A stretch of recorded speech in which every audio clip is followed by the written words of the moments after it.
I thank you very much for being here and for supporting Cabaret. And put down the knitting, the book, and the broom, because we're all out here ready to entertain you. Thank you.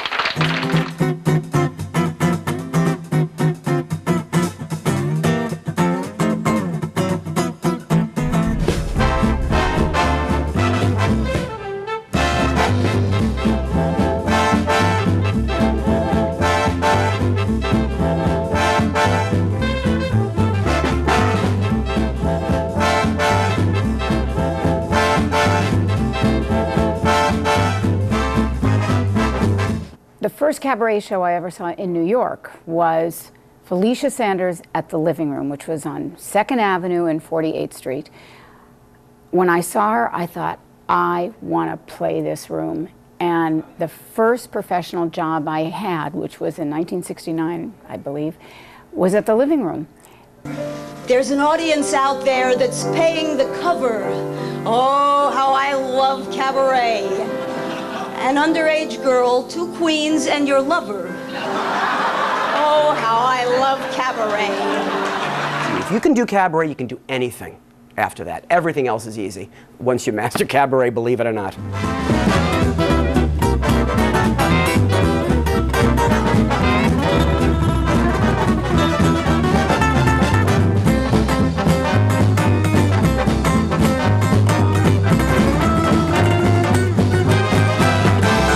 One of the first things I did when I came to New York was appear in the talent night at Reno Sweeney, which was, you thought if you could make that, if you could get on stage at Reno Sweeney on talent night, it was like the Good Housekeeping seal of approval. That room was the hottest room in town, and you know, but it was Peter Allen, Bette Midler.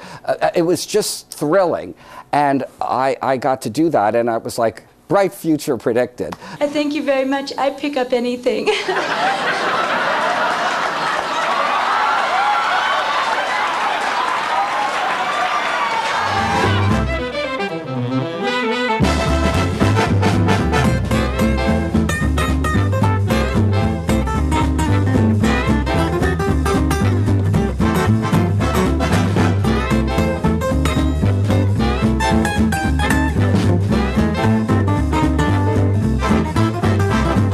I would like to thank the MAC Awards for nominating me for 4 years straight without a win.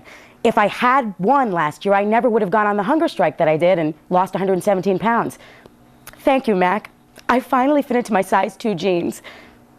I feel faint. Everybody!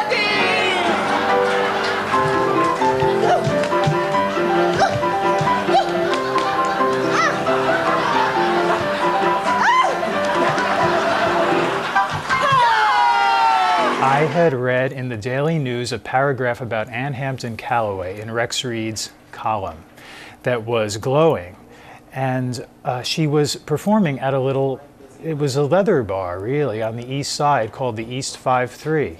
And she was just about right off the bus, very new in town.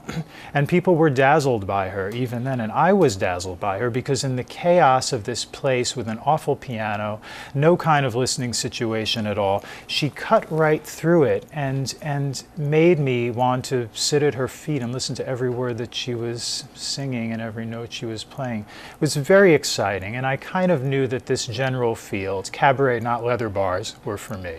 This is where I started. I started performing in cabarets in New York, and even before that, I worked as a pianist and accompanist in every dive in town. And I played for some of the most talented people in front of some of the most wonderful New York audiences on some of the lousiest pianos you have ever heard in your life. You can't starve anywhere better than cabaret.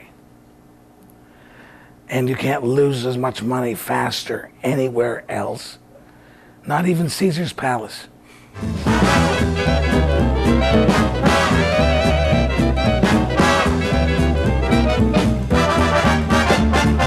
If you love your craft and you live with your craft and it becomes the most important lover in your life, you will discover through the years that it is a very demanding lover.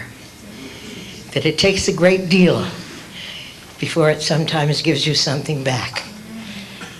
But when this profession, this lover that you dedicate yourself to, kisses you full on the mouth, nothing on this earth will make love to you like this business does. I have indeed offered both Rosemary Clooney and Julie Wilson candy. Rosemary Clooney is a lemon drop person, and Julie is just so gracious. She takes my candy all the time, and I don't even know if she eats it.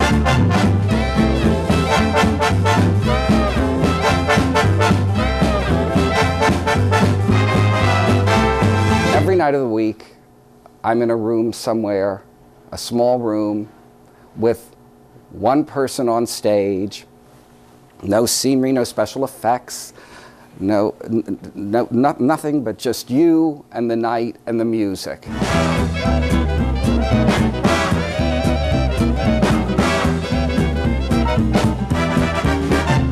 And I love the fact that there are still small rooms where you can have some human contact, where you can sit among a group of people who are kind of in the know about something that the rest of the world doesn't quite yet. And I'm telling you, the Oscars is nothing, you guys. This is the place to be. There's more talent in this room than there is all over Hollywood.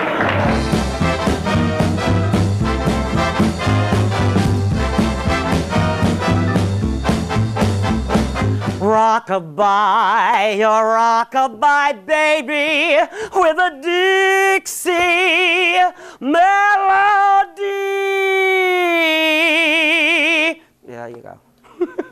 One of my fondest memories of cabaret shows is Jamie DeRoy, while singing I Don't Know How to Love Him, whipping herself while she's standing in S&M gear. And all she said was, ow!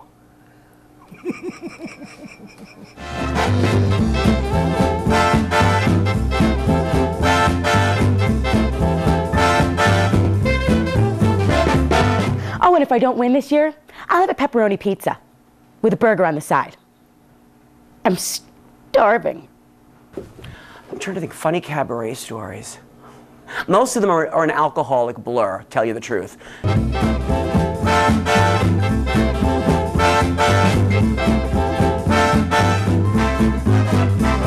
Can you be tempted?